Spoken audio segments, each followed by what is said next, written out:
ಪರಿಶುದ್ಧ ನಾಮಕ್ಕೆ ಸ್ತೋತ್ರವಾಗಲಿ. ಕರ್ತನ ಸನ್ನಿಧಾನದಲ್ಲಿ ಬೆಳಗಿನ ಜಾವದಲ್ಲಿ ನಾವು ಸೇರಿ ಬರುವುದಕ್ಕೆ ಕರ್ತನು ಕೊಟ್ಟಂತ ಕೃಪೆಗಾಗಿ ಕರ್ತನಿಗೆ ಸ್ತೋತ್ರ. ಹಲ್ಲೆಲೂಯಾ. ಕರ್ತನ ಪರಿಶುದ್ಧ ನಾಮಕ್ಕೆ ಸ್ತೋತ್ರವಾಗಲಿ. ಹವಾಮಾನ ವರದಿಯ ಪ್ರಕಾರವಾಗಿ ಚಳಿ ಹೆಚ್ಚಾಗಬೇಕೆ ನೋಡ್ರಿ, ರಾತ್ರಿಯಿಂದ ಸೆಕೆ ಆಗ್ತಿದೆ. ಫ್ಯಾನ್ ಇಲ್ಲ, ಏನಿಲ್ಲ, ಬಾಗ್ಲೆಲ್ಲ ಮುಚ್ಕೊಂಡು ಚಳಿ ಆಗ್ತಿದೆ ಮಲಗಿದ್ರೆ ಫುಲ್ಲು ಸೆಕೆಯಲ್ಲಿ ಬೆವರಲ್ಲಿ ಎದ್ಬಿಟ್ಟಿದೀವಿ. ಅದಕ್ಕೆ ಈ ಕಡೆಯ ದಿವಸಗಳಲ್ಲಿ ಏನೇನು ನಡೆಯುತ್ತೆ ಅಂತ ನಮಗೆ ಅರ್ಥವಾಗಲ್ಲ. ಹಲ್ಲೆಲೂಯಾ. ಚಳಿ ಇದ್ದ ಸಮಯದಲ್ಲಿ ಸೆಕೆ ಆಗುತ್ತೆ, ಸೆಕೆಯ ಸಮಯದಲ್ಲಿ ಚಳಿ ಬರಕ್ ಸ್ಟಾರ್ಟ್ ಆಗಿ ಮಳೆ ಬರದೇ ಇಲ್ಲ, ಮಳೆ ಸರಿಯಾಗಿ ಹೊಡೆಯುತ್ತೆ ರೀತಿಯಲ್ಲಿ. ಅದಕ್ಕೋಸ್ಕರವಾಗಿ ಒಂದರಿಂದ ನಾವು ಅರ್ಥ ಮಾಡ್ಕೋಬೇಕೇನಂತಂದ್ರೆ ಈ ಕಡೆಯ ದಿವಸಗಳು ಯೇಸುವಿನ ಬರವಣ. ಹಲ್ಲೆಲೂಯಾ. ಸಭೆ ಸಿದ್ಧವಾಗಬೇಕಾಗಿದೆ. ನಾವು ವೈಯಕ್ತಿಕವಾಗಿ ನಾವು ಸಿದ್ಧವಾಗಬೇಕಾಗಿದೆ. Hallelujah. Without any condition, without any person, without any ಯಾವುದೇ ಆಲೋಚನೆ ಇಲ್ಲದೆ ನಾವು ವೈಯಕ್ತಿಕವಾಗಿ ದೇವರ ಸನ್ನಿಧಾನದಲ್ಲಿ ನಮ್ಮ ಪಾಪ ವಿಮೋಚನೆ ಉಳ್ಳವರಾಗಿ ನಾವು ಪರಲೋಕ ರಾಜ್ಯಕ್ಕೋಸ್ಕರ ಸಿದ್ಧವಾಗಬೇಕಾಗಿದೆ. ಕರ್ತನ ಪರಿಶುದ್ಧ ನಾಮಕ್ಕೆ ಸ್ತೋತ್ರವಾಗಲಿ. ನಾವು ಒಂದು ಟಾಪಿಕ್ ಬಗ್ಗೆ ನಾವು ಧ್ಯಾನ ಮಾಡ್ತಾ ಇದ್ದೇವೆ. ಯಾವುದು ಟಾಪಿಕ್ ಹೆಸರು ಯಾವ್ದಾಗಿದೆ? ಕಿದ್ರೋನ್ ಹಳ್ಳದ ಬಗ್ಗೆ ನಾವು ಧ್ಯಾನ ಮಾಡ್ತೇವೆ. ಮೊದಲನೇದಾಗಿ ಕಿದ್ರೋನ್ ಹಳ್ಳ ನಮ್ಗೆ ಏನು ಹೇಳಿಕೊಡ್ತಾ ಇದೆ? ಅಲ್ಲಿ ದೇವರ ವಿರುದ್ಧವಾದ ಕಾರ್ಯಗಳನ್ನ, ದೇವರಿಗೆ ಯಾವ್ದು ಇಷ್ಟ ಇಲ್ವೋ ಅದನ್ನ ನಾವೇನ್ ಮಾಡ್ಬೇಕು? ನಾವು ಮೊದಲನೇದಾಗಿ ಅದನ್ನ ತೆಗೆದುಕೊಂಡು ಪುಡಿ ಮಾಡಬೇಕು. ಆನಂತರ ಸುಟ್ಟು ಬೂದಿ ಮಾಡಬೇಕು. ಹಲ್ಲೆಲೂಯಾ.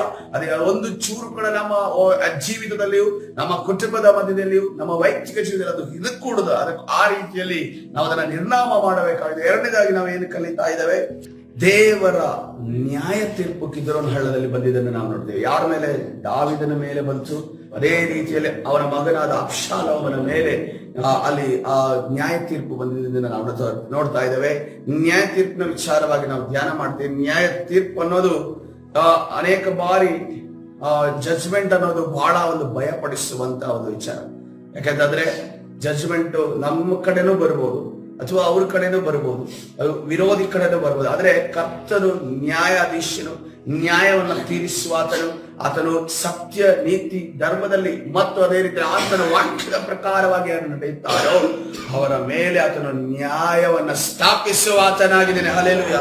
ಮೂರನೇದಾಗಿ ಇವತ್ತಿನ ದಿವಸ ನಾವು ಕಲಿಯುವಂತ ವಿಚಾರ 2ನೇ ಅರಸುಗಳ ಪುಸ್ತಕ 23ನೇ ಅಧ್ಯಾಯ 6ನೇ ವಚನಕ್ಕೆ ಹೋಗುವಾಗ, 2ನೇ ಅರಸುಗಳ ಪುಸ್ತಕ 23ನೇ ಅಧ್ಯಾಯ 6ನೇ ವಚನ, ಈ ಕಿದ್ರೋನ್ ಹಳ್ಳದಲ್ಲಿ ಇನ್ನೇನಿದೆ ಅನ್ನೋದನ್ನ ಇವತ್ತಿನ ದಿವಸ ಕಲಿಯುವ. ಈ ಕಿದ್ರೋನ್ ಹಳ್ಳದಲ್ಲಿ ಒಂದು ಜಾಗ ಇದೆ. ಆ ಜಾಗದಲ್ಲಿ ಈ ವಾಕ್ಯವನ್ನು ಓದಿ ನಾವು ತಿಳಿದುಕೊಳ್ಳೋಣ. 2ನೇ ಅರಸುಗಳ ಪುಸ್ತಕ 23ನೇ ಅಧ್ಯಾಯ 6ನೇ ವಚನ, ಯೆಹೋವನ ಆಲಯದಲ್ಲಿದ್ದ ಅಶೇರ ವಿಗ್ರಹ ಸ್ತಂಭವನ್ನು ತರಿಸಿ ಯೆರೂಸಲೇಮಿನ ಹೊರಗಿರುವ ಕಿದ್ರೋನ್ ಹಳ್ಳಕ್ಕೆ ತೆಗೆದುಕೊಂಡು ಹೋಗಿ ಅಲ್ಲಿ ಅದನ್ನು ಸುಡಿಸಿ ಪುಡಿ ಮಾಡಿಸಿ ಆ ಪುಡಿಯನ್ನ ಎಲ್ಲಿ ಅಂತೆ? ಕನಿಷ್ಠ ಜನರ ಸ್ಮಶಾನದಲ್ಲಿ ಹಾಕಿಸಿದರು. ಹಲ್ಲೆಲೂಯಾ. ಹಾಗಾದ್ರೆ ಅಲ್ಲೊಂದು ಸ್ಮಶಾನ ಇದೆ ಅಂತ, ಅಲ್ಲೊಂದು ಸ್ಮಶಾನ ಇದೆ ಅಂತ ಆಯ್ತು. ಆ ಸ್ಮಶಾನ ಯಾರ್ದಂತದ್ದು? ಕನಿಷ್ಠ ಜನರ ಸ್ಮಶಾನ. ಯೆರೂಸಲೇಮ್ ಇದರಲ್ಲಿ, ಇಸ್ರೇಲ್ ದೇಶದಲ್ಲಿ ನಾವು ಇನ್ನೊಂದು ಸ್ಮಶಾನದ ಬಗ್ಗೆ ಕೇಳಿದ್ದೇವೆ. ಯಾವ್ದದು ಸ್ಮಶಾನ? ರಾಜವಂಶಸ್ಥರ ಸ್ಮಶಾನ ಕೇಳಿದ್ದೇವೆ. ಯಾರು ದೇವರ ಒಂದು ವಾಕ್ಯದ ಪ್ರಕಾರವಾಗಿ ಸಾಮಾನ್ಯ ಮರಣ ಹೊಂದುತ್ತಾರೋ ಅವರನ್ನ ಎಲ್ಲಿ ಹಾಕಲ್ಪಡುತ್ತದೆ? ರಾಜವಂಶಸ್ಥರ ಆ ಒಂದು ಕುಲಗಳ ಒಂದು ಅನುಗುಣವಾಗಿ ಅವರ ಸ್ಮಶಾನವನ್ನ, ಅವರ ಒಂದು ಬಾಡಿಯನ್ನ ಅವರು ಹೂಡಲಾಗ್ತದೆ. ಆದ್ರೆ ಇಲ್ಲಿ ನೋಡುವಾಗ ಒಂದು ಸ್ಮಶಾನ ಇದೆ. ಇದು ಕನಿಷ್ಠ ಜನರ ಸ್ಮಶಾನ ಅಂತ. ಕನಿಷ್ಠ ಜನರ ಸ್ಮಶಾನ ಅಂದ್ರೆ ನೋಡ್ರಿ, ಕೆಲವರ ಬಾಡಿಯನ್ನ ಹೆದರ್ತಾರೆ. ಅವರನ್ನ ಆ ಒಂದು ಜಾಗದಲ್ಲಿ, ತಮ್ಮ ಜಾಗದಲ್ಲಿ ಹೂಣುವುದಕ್ಕೆ ಹೆದರ್ತಾರೆ. ಯಾಕೆಂದ್ರೆ ಅವರು ಲೋಕದಲ್ಲಿ ಇರುವಾಗ ಬಹು ಪಾಪಗಳನ್ನ ಮಾಡಿರ್ತಾರೆ, ದುಷ್ಕೃತ್ಯಗಳನ್ನ ಮಾಡಿರ್ತಾನೆ, ಇನ್ನೊಬ್ಬರಿಗೆ ಕೆಟ್ಟದನ್ನ ಮಾಡಿರ್ತಾನೆ. ಅಂತ ವ್ಯಕ್ತಿಗಳದ್ದು ಸ್ಮಶಾನಗಳನ್ನ ಊರ ಒಳಗಡೆ ಅಥವಾ ಎಲ್ಲಾದರೂ ಸ್ಮಶಾನ ಮಾಡಿದಾಗ, ಅಥವಾ ಕೆಲವರು ವಿರೋಧವನ್ನ ವ್ಯಕ್ತಪಡಿಸ್ತಾರೆ, ಕೆಲವರು ಯವನಸ್ಥರದ್ದು ಅದು ಎಲ್ಲ ಮೂಢನಂಬಿಕೆ. ಅದರ ಬಗ್ಗೆ ನಾನು ಹೇಳ್ತಾ ಇಲ್ಲ. ದುಷ್ಕೃತ್ಯಗಳನ್ನ ಮಾಡಿ ಆ ಒಂದು ಸ್ಮಶಾನವನ್ನ, ಆ ಒಂದು ಬಾಡಿಯನ್ನು ಹೂಡುವುದಕ್ಕೆ ಬಹಳ ಒಂದು ವಿರೋಧತೆಯನ್ನು ವ್ಯಕ್ತಪಡಿಸ್ತಾರೆ. ನಮ್ಮ ಈ ಭಾರತ ದೇಶದಲ್ಲಿ ಇರುವಂತಹ ಮೂಢನಂಬಿಕೆಗಳ ಆ ಒಂದು ಸ್ಮಶಾನ ಹೂಣುವಿಕೆ ಬಗ್ಗೆ ನಾನು ಹೇಳ್ತಾ ಇಲ್ಲ. ಯವನಸ್ಕರದು ಉಣಿದ್ರೆ ಹಿಂಗಾಗುತ್ತೆ, ಅಥವಾ ಯಾರೋ ಒಬ್ಬರದು ಉಣಿದ್ರೆ ಹಿಂಗಾಗುತ್ತೆ ಅನ್ನೋ ರೀತಿಯಲ್ಲಿ ನಡೀತಾ ಇಲ್ಲ. ಆದ್ರೆ ಇಲ್ಲಿ ಇಸ್ರೇಲ್ರು ಏನ್ ಮಾಡ್ತಾ ಇದ್ದಾರೆ, ಯಾರು ದುಷ್ಟರಾಗಿರ್ತಾರೆ ನೋಡ್ರಿ. ನಾವು ಇಸಬೇಲನ ಮರಣವನ್ನ ನೋಡುವಾಗ ಆಕೆ ಆಗಿ ಯಾವ ರೀತಿಯಲ್ಲಿ ಕೃತ್ಯವನ್ನ ಮಾಡಿದ್ಲೋ ಅದೇ ರೀತಿಯಲ್ಲಿ ಕೊನೆಗೆ ಸಾಯ್ತಾರೆ. ನಾಯಿ ಆಕೆಯ ರಕ್ತವನ್ನ ನೆಕ್ಕುವುದನ್ನು ನೋಡ್ತೇವೆ. ಮತ್ತು ಅದೇ ರೀತಿಯಲ್ಲಿ ದುಷ್ಕೃತ್ಯ ಮಾಡಿದ ನಿಮಿತ್ತವಾಗಿ ಆಕೆಯ ಮರಣ ನಾರ್ಮಲ್ ಆಗಿರ್ಲಿಲ್ಲ, ಬಹಳ ಬಹಳ ವ್ಯತಿರಿಕ್ತವಾಗಿತ್ತು. ಮತ್ತೆ ಅಂತ ಮರಣ ಇರುವಂತ ಬಾಡಿಗಳನ್ನ ಇಸ್ರೇಲ್ರು ಯಾವುದೇ ಕಾರಣಕ್ಕೂ ಅವರು ತಮ್ಮ ಬೌಂಡ್ರಿ ಒಳಗಡೆ ಹೂಣೋದಿಲ್ಲ, ಅವರು ಹೊರಗಡೆ ತೆಗೆದುಕೊಂಡು ಹೂಡುತ್ತಾರೆ. ಆ ಹೊರಗಡೆ ತೆಗೆದುಕೊಂಡು ಹೂಣುವಂತ ಆ ಜಾಗ, ಅದರಲ್ಲಿ ಒಂದು ಜಾಗ ಈ ಕಿದ್ರೋನ್ ಹಳ್ಳ ಎಂದು ನಾವು ನೋಡ್ತೇವೆ. ಅದೇ ರೀತಿಯಲ್ಲಿ ಯೆರೆಮೀಯ ಪ್ರವಾದನೆ ಗ್ರಂಥ 26ನೇ ಅಧ್ಯಾಯ 23ನೇ ವಚನವನ್ನು ನೋಡುವಾಗ, ಅವರು ಊರಿಯನನ್ನು ಐಗುಪ್ತದಿಂದ ಎಳೆದು ಅರಸನಾದ ಯೆಹೋಯಾಕೀಮನ ಬಳಿಗೆ ತರಲು ಅವನು ಇವರನ್ನು ಕತ್ತಿಯಿಂದ ಕಡಿಸಿ ಶವವನ್ನು ಸಾಧಾರಣ ಜನರ ಗೋರಿಗಳ ನಡುವೆ ಹಾಕಿಸಿದನು. ಹಲ್ಲೆಲೂಯಾ, ಕರ್ತನ ಪರಿಶುದ್ಧ ನಾಮಕ್ಕೆ ಸ್ತೋತ್ರವಾಗಲಿ. ಇಲ್ಲಿ ಕೂಡ ಒಂದು ಸಾಧಾರಣ ಜನರ ಒಂದು ಗೋರಿಗಳಿಂದ ನಾವು ನೋಡ್ತಾ ಇದ್ದೇವೆ. ಅಂದ್ರೆ ಇವರು ಯಾವುದೇ ಒಂದು ಒಳ್ಳೆಯ ಕಾರ್ಯವನ್ನ ಮಾಡಿದವರಲ್ಲ, ಯಾವುದೇ ಒಂದು ಸತ್ಕಾರ್ಯವನ್ನ ಮಾಡಿದವರಲ್ಲ, ಸಾಮಾನ್ಯ ಜನರಾಗಿ ಈ ಲೋಕದಲ್ಲಿ ಜೀವಿಸಿದವರು ಇವರ ಒಂದು ಮರಣವನ್ನ, ಇವರ ಒಂದು ಶವವನ್ನ ಎಲ್ಲಿ ಹಾಕ್ತಾ ಇದ್ದಾರೆ? ಸಾಧಾರಣ ಗೋರಿಗಳು ಹಾಕ್ತಾರೆ. ಇವತ್ತಿನ ದಿವಸ ನಮ್ಮನ್ನು ಹೋಗಿ ಸಾಧಾರಣ ಗೋರಿಗೆ ಹಾಕ್ತಾರ, ನಮ್ಮನ್ನು ಹೋಗಿ ರಾಜವಂಶ ಸಾಕ್ತಾರೆ ಅಂತ ಪ್ರಶ್ನೆ ಅಲ್ಲ.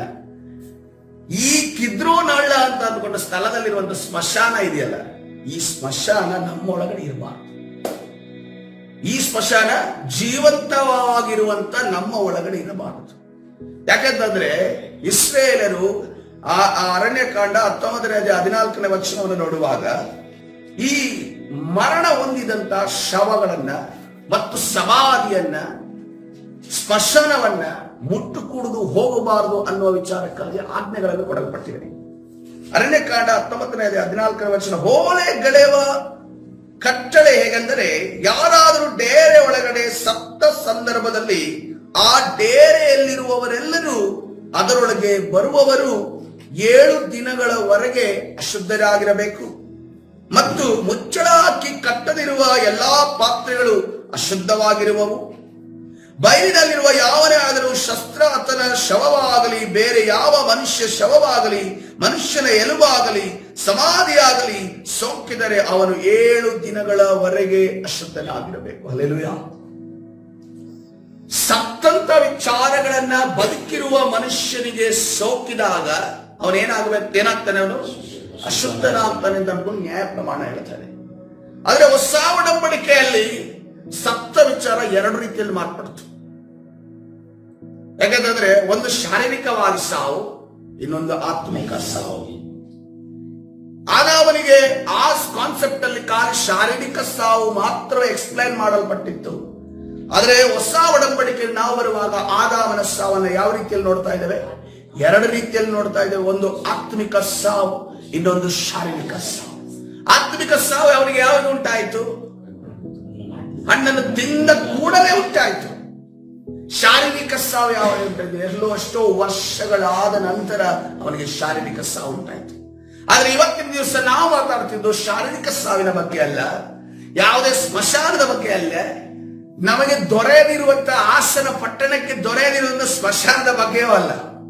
ನಾವು ಮಾತಾಡ್ತಿರೋದು ನಮ್ಮ ಆತ್ಮಿಕ ಸಾವಿನ ಬಗ್ಗೆ, ಆತ್ಮಿಕ ಮರಣದ ಬಗ್ಗೆ, ಆತ್ಮಿಕ ಸ್ಮಶಾನದ ಬಗ್ಗೆ ಮಾತಾಡ್ತಿದ್ದಾರೆ. ನೋಡಿ, ಸ್ಮಶಾನಕ್ಕೆ ಯಾರು ಹೋಗೋದಿಲ್ಲ, ಭಯ ಪಡ್ತಾರೆ. ಇನ್ನು ಅಲ್ಲೆಲ್ಲ ದೆವ್ವಗಳಿರ್ತಾರೆ ಅಂತ ಹೇಳ್ತಾರೆ. ಸ್ಮಶಾನಕ್ಕೆ ಹೋಗೋರನ್ನ ಹುಚ್ಚ ಅಂತಂತಾರೆ. ಸ್ಮಶಾನದಲ್ಲಿ ಕೂರೋರು ನಾವು ಭಯಂಕರ ಇದ್ದಾನೆ ಅಂತ ಅನ್ಕೊಂಡು ಹೇಳ್ತಾರೆ. ಅವ್ರಿಗೇನು ಹಿಡಿದಿದೆ ಅಂತ ಅನ್ಕೊಂಡು ಹೇಳ್ತಾರೆ. ಇನ್ನು ಸ್ಮಶಾನ ಆದ್ರೆ ಈ ಕ್ಯಾಥೋಲಿಕ್ ಚರ್ಚ್ ಅಲ್ಲಿ ಸ್ಮಶಾನ ಬ್ಯಾಕ್ ಸೈಡ್ ಇರೋದು. ಈ ಸ್ಮಶಾನದಲ್ಲಿ ಯಾವ ದೆವ್ವಗಳು ಬಂದು ಏನೋ ಮರಳು ಬಿಸಿರ್ತವೆ ಅಂತ ಅನ್ಕೊಂಡು ಯಾರೋ ಒಂದು ಸುದ್ದಿ ಹಬ್ಬಿಸ್ಬಿಟ್ಟಿದ್ರು. ಈ ನಮ್ಗೆಲ್ಲ ಹೆಂಗೆ ಅಂತಂದ್ರೆ ಈ ತರದೆಲ್ಲ ವಿಚಾರಗಳನ್ನ ಕೆದಕಿ ನೋಡೋಣ ಅಂತ ಅನ್ಕೊಂಡು ಆಸೆ. ಹಂಗೆ ಒಬ್ಬ ಕೆದಕಿ ಹೋಗಿ ಜ್ವರ ಇಟ್ಕೊಂಡು ಬಂದಿದ್ದ. ಆ ಜ್ವರ ಇಟ್ಕೊಂಡು ಬಂದ್ಮೇಲೆ ಅಂದ್ರೆ ನಾವು ಹೋಗೋದು ಬೇಡ, ಅವರೇ ಹೋಗಿ ಬಂದವನ. ಯಾಕಂತಂದ್ರೆ ಸ್ಮಶಾನದ ಆ ಒಂದು ಇದಿದೆ ನೋಡಿ, ಅದು ತುಂಬಾ ಡೇಂಜರಸ್ ಆಗಿರುವಂತ, ದುರಾತ್ಮಗಳಿರುವಂತ, ಅಂಧಕಾರ ಶಕ್ತಿಗಳು ಓಡಾಡುವಂತ ಜಾಗಗಳು. ಆದ್ರೆ ಅವುಗಳಿಗೆ ಎಲ್ಲೂ ಕೂಡ ಅಲ್ಲಿ ಮನೆ ಇಲ್ಲ, ಯಾರು ಮನೆ ಮಾಡಿಕೊಟ್ಟಿಲ್ಲ, ಜಾಗ ಮಾಡಿಕೊಟ್ಟಿಲ್ಲ. ಆದ್ರೆ ಆ ದುರಾತ್ಮಗಳು ಅಲ್ಲಿ ಇಲ್ಲಿ ಓಡಾಡ್ತಾ ಇರ್ತವೆ. ಯಾಕಂತಂದ್ರೆ ಅಲ್ಲಿ 6 ಮನುಷ್ಯರಿರೋದ್ರಿಂದ ಆ ಒಂದು ಸ್ಥಳಗಳಲ್ಲಿ ಅವುಗಳದೇ ರಾಜ್ಯ ಆಗಿರುತ್ತೆ, ಅವುಗಳದೇ ಸಾಮ್ರಾಜ್ಯ ಆಗಿರುತ್ತೆ. ಸೊ ಆ ವಿಚಾರದಲ್ಲಿ ನಾವು ಹೊರಗಡೆ ಮಾಡೋಣ. ಇಲ್ಲಿ ಏನಾಗ್ತಿದೆ, ನಾವು ಸ್ಮಶಾನ ಉಳ್ಳಂತ ಜಾಗವಾಗಿ ನಾವು ಆಗಬಾರ್ದು. ಸತ್ತಂತ ವಿಚಾರಗಳು ನಮ್ಮ ಒಳಗಡೆ ಇರಬಾರ್ದು. ಯಾರು ಈ ಸತ್ತಂತ ವಿಚಾರಗಳು ಇರ್ತವೋ ಅವರ ಒಳಗಡೆ ಭಯ ಇರುತ್ತೆ. ಯಾವಾಗ ನೋಡಿದ್ರು ನೋಡ್ರಿ, ಏನೇ ಮಾಡೋದಕ್ಕೂ ಭಯ ಪಡ್ತಾರೆ, ಎಲ್ಲಿ ಹೋಗೋದಕ್ಕೂ ಭಯ ಪಡ್ತಾರೆ, ಏನೇ ಮಾಡೋದಕ್ಕೂ ಭಯ ಪಡ್ತಾರೆ. ಅವರ ಮನಸ್ಸಲ್ಲಿ ಭಯ ಆಲ್ರೆಡಿ ಅದು ಇನ್ಸ್ಟಾಲ್ಡ್ ಆಗಿರುತ್ತೆ. ಇಲ್ಲಂತಂದ್ರೆ ಸೈತನ ಸಂಬಂಧವಾದ ವಿಚಾರಗಳೇ ಅವರ ಬಾಯಿಯಿಂದ ಹೊರಗಡೆ ಬರುತ್ತೆ, ಅಥವಾ ಯಾವುದೇ ದುಷ್ಕೃತ್ಯಗಳ ವಿಚಾರವಾಗಿ ಅವರ ಹೊರಗಡೆ ಬರುತ್ತೆ. ಯಾಕಂದ್ರೆ ದೇವರ ವಾಕ್ಯ ಹೊರಗೆ ಬೊಕ್ಕಸದೊಳಗೆ ಏನಿದೆಯೋ ಅದೇ ಹೊರಗಡೆ ಬರುತ್ತೆ. ಕರ್ತಾದಿ ಕರ್ತನು, ರಾಜಾದಿ ರಾಜನು, ದೇವಾದಿ ದೇವನಾದ ಯೇಸು ಕ್ರಿಸ್ತರು ಈ ರೀತಿಯಲ್ಲಿ ಹೇಳ್ತಿದ್ರೆ, ಈ ರೀತಿಯಲ್ಲಿ ನಾವು ಇರಕೂಡದು. ಹಲ್ಲೆಲೂಯಾ. ಈ ರೀತಿಯಲ್ಲಿ ನಾವು ಇರಕೂಡದು ಅಂತ ಅನ್ಕೊಂಡು ಮತ್ತಾಯನ ಸುವಾರ್ತೆಯಲ್ಲಿ ಆತನು ಡೈರೆಕ್ಟ್ ಆಗಿ ಒಂದು ಪಂಗಡಕ್ಕೆ ಎಚ್ಚರಿಸ್ತಾರೆ. ಎಂತ ಎಚ್ಚರಿಕೆ ಅಂದ್ರೆ, ಈ ರೀತಿಯ ಎಚ್ಚರಿಕೆಯನ್ನ ನಾವು ಕೇಳಿಸಿಕೊಳ್ಳುವಾಗ ನಮ್ಗೆ ಒಂಥರ ಈ ಜನ ಏನ್ ಮಾಡಿರ್ಬೋದು ಯೇಸು ಕ್ರಿಸ್ತರಿಗೆ ಅಂತ ಅನ್ಕೊಂಡು ಅನ್ಸುತ್ತೆ.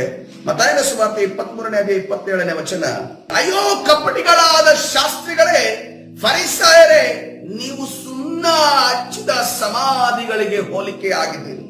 ಇವು ಹೊರಗೆ ಚಂದವಾಗಿ ಕಾಣುತ್ತದೆ, ಒಳಗೆ ನೋಡಿದರೆ ಸತ್ತವರ ಎಲುಬುಗಳಿಂದ ಎಲ್ಲಾ ಹೊಲಸಿನಿಂದಲೂ ತುಂಬಿರುತ್ತದೆ. ಹಲ್ಲೆಲೂಯಾ. ಹೊರಗಡೆ ಏನಿದೆ, ಫುಲ್ ಪೇಂಟ್ ಮಾಡಿರುವಂತ, ಗ್ರನೈಟ್ ಹಾಕಿರುವಂತ, ಹೆಸರುಗಳನ್ನ ಬರೆದಿರುವಂತ, ಉದ್ದಕ್ಕೆ ಚರಿತ್ರೆ ಬರೆದಿರುವಂತ ಸಮಾಧಿಯ ರೀತಿಯಲ್ಲಿ ಇದ್ದೀರಿ. ಆದ್ರೆ ಒಳಗಡೆ ನೋಡುವಾಗ ಎಣ್ಣೆ ಆಗ್ತಿದೆ, ವಾಸನೆ ಬರ್ತಿದೆ. ಏನ್ ವಾಸನೆ ಬರ್ತಿದೆ? ಮೂಳೆ ವಾಸನೆ ಬರ್ತಾ ಇದೆ, ಸತ್ತಂತ ಮೂಳೆ ವಾಸನೆ ಬರ್ತಾ ಇದೆ.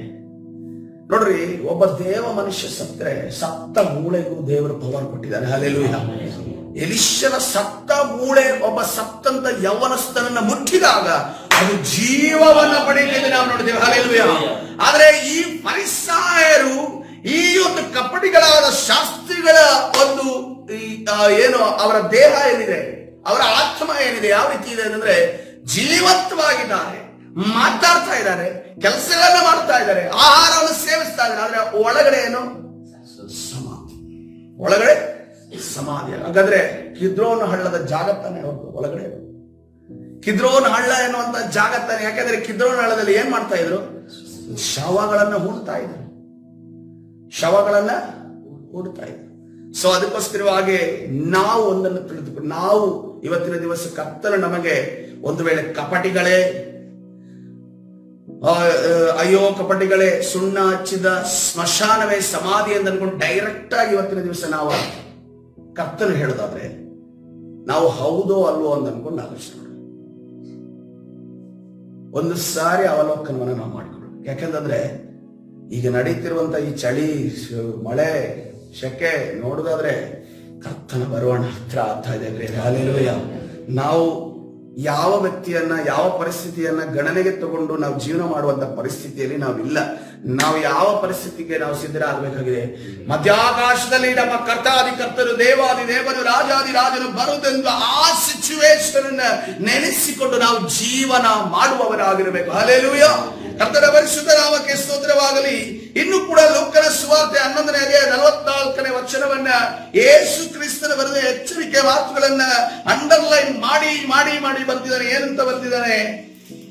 ಲೂಕನ ಸುವಾರ್ತೆ 11ನೇ ಅಧ್ಯಾಯ 44ನೇ ವಚನದಲ್ಲಿ ಈ ರೀತಿಯಲ್ಲಿ ಹೇಳ್ತಾ ಇದೆ, ನಿಮ್ಮ ಗತಿಯನ್ನು ಏನು ಹೇಳಲಿ?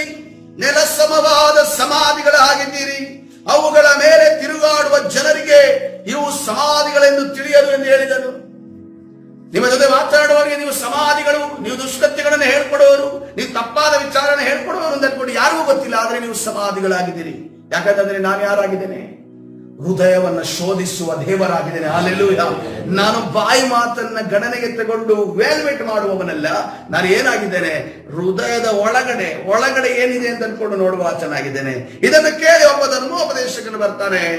ಆತನಿಗೆ, ಬೋಧಕನೇ, ಈ ಮಾತುಗಳನ್ನು ಹೇಳುವುದರಿಂದ ನಮ್ಮನ್ನು ನಿಂದಿಸಿದ ಹಾಗಾಯ್ತು. ನೀನು ನಮ್ಮನ್ನ ಇನ್ಸಲ್ಟ್ ಮಾಡ್ತಾ ಇದೆಯಾ? ನೀನು ಎಷ್ಟು ಧೈರ್ಯ ನಿನಗೆ ಅಂತ ಅನ್ಕೊಂಡು ಕೇಳುವಂತ ಮಾತು ಇದೆ. ನೆಕ್ಸ್ಟ್ ಅವನ ಮನಸ್ಸಲ್ಲಿದೆ, ಮನಸ್ಸಿನ ಒಳಗಡೆ ಇದೆ. ಎಷ್ಟು ಧೈರ್ಯ ಇದೆ ನಮ್ಮನ್ನು ಇನ್ಸಲ್ಟ್ ಮಾಡಕ್ಕೆ ನಿನಗೆ, ನಿನ್ನನ್ನು ಒಂದು ಕ್ಷಣದಲ್ಲಿ ಈಗ ಮುಗಿಸ್ಬಿಡೋದಕ್ಕೆ ನಮಗೆ ತಾಕತ್ತಿದೆ ಅಂತ ಅನ್ಕೊಂಡು ಹೇಳುವಂತ ಮಾತು ಒಳಗಡೆ ಇದೆ. ಖಾಲಿ ಏನಕ್ಕೆ ಹೇಳ್ತಾನೆ? ನೀನು ನಿಂದಿಸಿದ ಹಾಗಾಯ್ತು ಅಂತ ಅನ್ಕೊಂಡು ಬಹಳ ಒಂದು ಮರ್ಯಾದೆಯಿಂದ ಕೇಳ್ತಾ ಇದ್ದಾನೆ.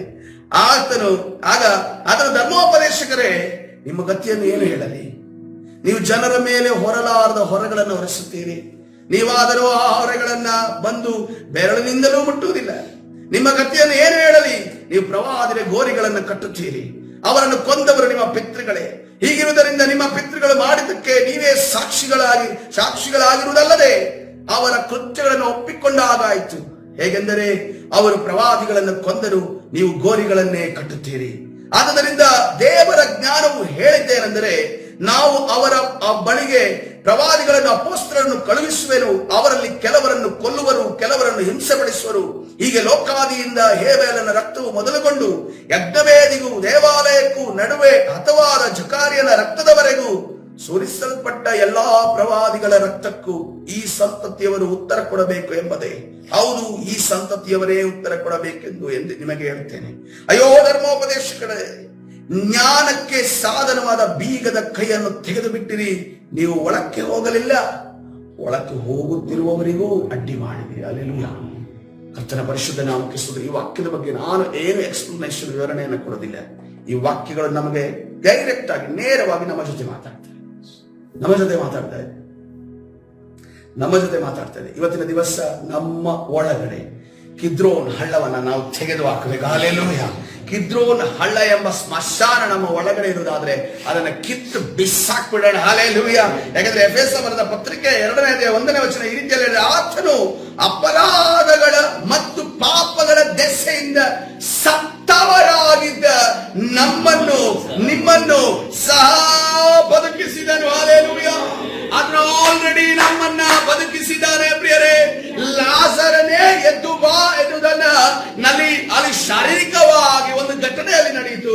ಆದ್ರೆ ನಮ್ಮ ರಕ್ಷಣೆಯ ದಿವಸ ಪ್ರಿಯರೇ, ಒಬ್ಬೊಬ್ಬರನ್ನ ಹೆಸರಿಡಿದು, ಓ ನಿತಿನ್ ನೀನು ಎದ್ದು ಬಾ ಎಂದು ಕರ್ತನು ಹೇಳಿದ್ದಾನೆ. ಹಲ್ಲೆಲೂಯಾ. ಅದಕ್ಕೋಸ್ಕರವಾಗಿ ಬದುಕಿ ನಾವು ಇಲ್ಲಿ ಕೂತಿದ್ದೇವೆ. ಹಲ್ಲೆಲೂಯಾ. ಅದೇ ರೀತಿಯಲ್ಲಿ ಆದ್ರೆ ಕರುಣಾ 4ನೇ ವಚನವನ್ನು ನೋಡುವಾಗ, ಎಫೆಸ ಬರೆದ ಪತ್ರಿಕೆ 2ನೇ ಅಧ್ಯಾಯ 4ನೇ ವಚನ, ಆದ್ರೆ ಕರುಣಾನಿಧಿಯಾಗಿರುವ ದೇವರು ನಮ್ಮ ಮೇಲೆ ಮಹಾಪ್ರೀತಿಯನ್ನಿಟ್ಟು ಅಪರಾಧ ದೆಸೆಯಿಂದ ಸತ್ತವರಾಗಿದ್ದ ನಮ್ಮನ್ನು ಯಾರೊಂದಿಗೆ? ಕ್ರಿಸ್ತನೊಂದಿಗೆ ಬದುಕಿಸಿದನು. ಹಲ್ಲೆಲೂಯಾ. ಕೃಪೆಯಿಂದಲೇ ರಕ್ಷಣೆ ಹೊಂದಿದವರಾಗಿದ್ದೀರಿ.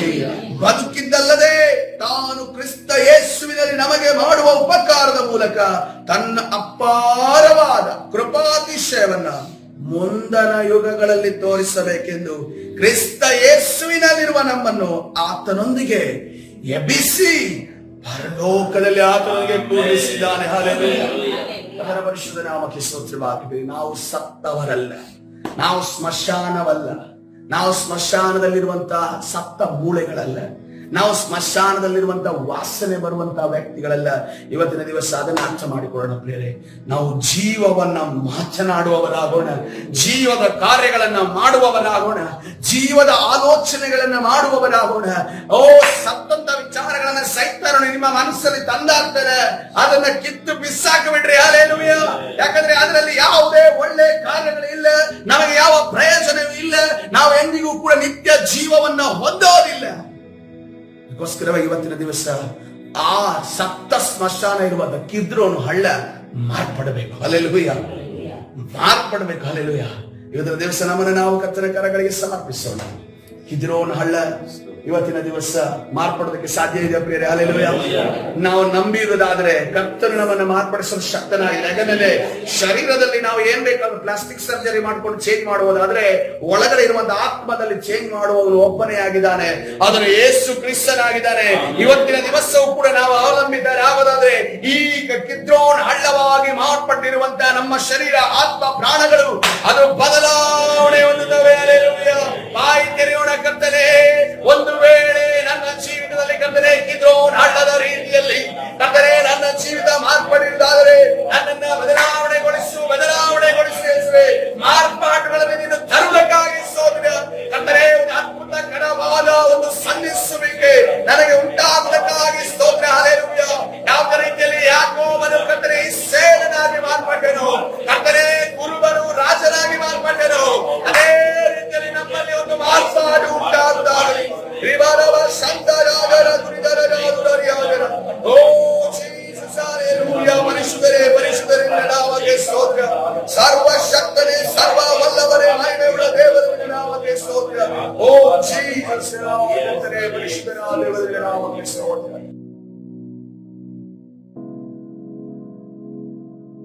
ನನ್ನನ್ನು ಒಳಗೊಂಡು ಸ್ವಾಮಿಯಿಂದ ಮುಂದೆ ತಗ್ಗಿಸಿಕೊಳ್ತಾ ಕರ್ತನೇ ರಾಜ, ನಮ್ಮ ಒಳಗಡೆ ಸ್ಮಶಾನ ಇರಕೂಡದು ಸ್ವಾಮಿ. ಸತ್ತ ಮೂಳೆಗಳಿರಕೂಡದು ಕರ್ತನೇ, ವಾಸನೆ ಇರಕೂಡದು ಕರ್ತನೇ, ದುರಾಲೋಚನೆ, ದುಷ್ಟ ಮಾತುಗಳು, ದುಷ್ಟ ಕ್ರಿಯೆಗಳು ಇರಕೂಡದು ಸ್ವಾಮಿ. ನಿನ್ನ ನೀತಿ ಕಾರ್ಯಗಳನ್ನ, ನಿನ್ನ ಸತ್ಯ ವಾಕ್ಯಗಳನ್ನ ಸಾರುವಂತಹ ಸಾಧನವಾಗಿ ಒಬ್ಬೊಬ್ಬರನ್ನು ಉಪಯೋಗಿಸಿ ಕರ್ತನೇ. ಅನೇಕ ಘಟನೆಗಳು, ಅನೇಕ ಮಾತುಗಳು ಕರ್ತನೇ, ನಿಂದನೆಗಳನ್ನು, ಅವಮಾನಗಳನ್ನು ಕೇಳಿ ಕರ್ತನೇ, ಈ ಆತ್ಮ, ಪ್ರಾಣ, ಶರೀರ ಇವತ್ತಿನ ದಿವಸ ಸ್ಮಶಾನವಾಗಿ ಮಾರ್ಪಟ್ಟಿದೆ. ಆದರೆ ಕರ್ತನೆ, ಆ ಸ್ಮಶಾನದ ಜಾಗವನ್ನು ನೀನು ಶುದ್ಧೀಕರಿಸಲು ಶಕ್ತರಾಗಿದೆ ಕರ್ತನೆ. ಯಾವ ರೀತಿಯಲ್ಲಿ ಎಲೀಷನ ಕರ್ತನೆ ಮೂಳೆಯನ್ನು ಹುಟ್ಟಿದಂತ ಯವನಸ್ಥನು ಕರ್ತನೆ ರಕ್ಷಣೆ ಹೊಂದಿದನು ಸ್ವಾಮಿ, ಕರ್ತನೆ ಜೀವವನ್ನ ಹೊಂದಿದನು. ಅದೇ ರೀತಿಯಲ್ಲಿ ಸ್ವಾಮಿ, ನಾವು ಕೂಡ ಇನ್ನೊಬ್ಬರಿಗೆ ಜೀವ ಕೊಡುವ ರೀತಿಯಲ್ಲಿ, ಜೀವ ಕೊಡುವಂತ ವ್ಯಕ್ತಿಗಳಾಗಿ, ಜೀವ ಕೊಡುವಂತ ಆತ್ಮಗಳಾಗಿ ಮಾರ್ಪಡುವುದಕ್ಕಾಗಿ ಸ್ತೋತ್ರ. ಕರ್ತನೇ, ನಮ್ಮನ್ನು ಸಪ್ತ ಸಮಾಧಿಗಳಾಗಿ ಮಾಡುವಂತಹ ಎಲ್ಲಾ ಸೈತಾನನ ಕಾರ್ಯಗಳು, ಎಲ್ಲ ದುರಾತ್ಮನ ಆಲೋಚನೆಗಳು, ಎಲ್ಲ ದುರಾತ್ಮನ ಕ್ರಿಯೆಗಳು, ಎಲ್ಲ ಬಲಹೀನತೆಯ ಆತ್ಮಗಳನ್ನ ನಜರೇತಿನ ಯೇಸುವಿನ ನಾಮದಲ್ಲಿ ಬಂಧಿಸಿ ಮುರಿದಾಕ್ತ ಬಿಡುಗಡೆ ಉಂಟು ಮಾಡಿ ತಾರ ನಡೆಸಿ ಕರ್ತನಾದ ಯೇಸು ಸ್ವಾಮಿ ಹೆಸರಲ್ಲಿ ಪ್ರಾರ್ಥನೆ ಹೊಂದಿಕೊಳ್ಳುತ್ತೇನೆ. ಜೀವವುಳ್ಳ ತಂದೆಯೇ, ಆಮೆನ್.